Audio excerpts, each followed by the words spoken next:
வணக்கம். வளமையஸ் அகாடமியில் இன்னைக்கு எலெக்ஷன் ரிலேட்டடான ஒரு சில டாபிக்ஸ் பற்றி பார்க்கலாம். ஸோ இதுக்கு முன்னாடி சீஃப் மினிஸ்டர் ஆஃப் தமிழ்நாடு யாரெல்லாம் இருந்தான்னு பார்த்துடலாம். 1947 49 வரைக்கும் ஓபி ராமசுவாமி அவர்கள் இருந்தாங்க. 1949 52 வரைக்கும் PS குமாரசுவாமி ராஜா இருந்தாங்க. 1952 1954 வரைக்கும் ராஜகோபாலாச்சாரியார் இருந்தாங்க.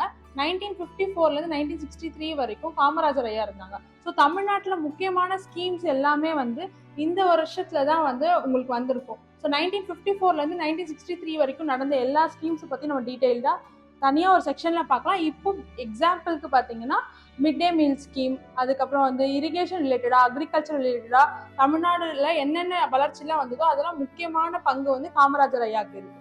அதுக்கப்புறம் 1963 67 வரைக்கும் பக்தவத்சலம் ஐயா, 1967 69 வரைக்கும் CN அண்ணாதுரை ஐயா, 69 76 வரைக்கும் கருணாநிதி, 1977 1987 வரைக்கும் MGR ஐயா இருந்தாங்க.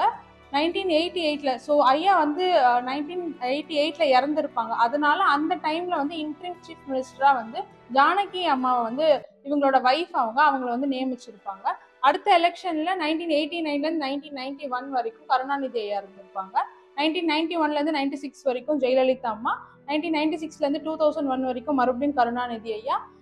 2001 மறுபடியும் நடந்த எலெக்ஷன்ல ஜெயலலிதா அம்மா வின் பண்ணியிருப்பாங்க. அவங்க எலெக்ஷன் சீஃப் மினிஸ்டரா இருந்திருப்பாங்க. பட் அந்த டைம்ல கொஞ்சம் இஷ்யூஸ் போனதுனால அவங்களுக்கு ஒரு லேண்ட் ரிலேட்டடான இஷ்யூ இருந்ததுனால அவங்க சீஃப் மினிஸ்டரா தொடர முடியாத ஒரு நிலை வந்தப்போ பன்னீர்செல்வம் அவங்க நியமிச்சிருப்பாங்க. அவங்க ரிசைன் பண்ணிட்டு பன்னீர்செல்வம் அந்த போஸ்டிங் பண்ணியிருப்பாங்க.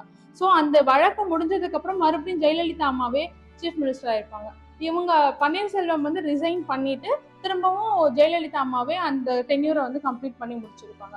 அதுக்கப்புறம் அடுத்த எலெக்ஷன்ல 2006 11 வரைக்கும் கருணாநிதி, 2011 14 வரைக்கும் திருப்பி ஜெயலலிதா, 2014 to 15 அதே மாதிரி ஒரு சின்ன இஷ்யூ வந்ததுனால திருப்பி பன்னீர்செல்வம் இருக்க மாதிரி இருக்கும். அடுத்த எலெக்ஷனுமே ஜெயலலிதா அம்மாவே ஜெயிச்சிருப்பாங்க. 2015 21 வரைக்கும் ADMK தான் ஜெயிச்சிருப்பாங்க.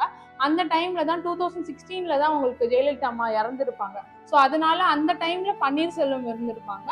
கொஞ்ச நாள் கழிச்சு உள்கட்சியில விவகாரம் மறுபடியும் பழனிசாமி அவர்கள் 2017 21 வரைக்கும், முக்கியமா இந்த கொரோனா பீரியட் ஞாபகம் இருக்கும், அதுல இவங்க தான் சீஃப் மினிஸ்டரா இருக்காங்க.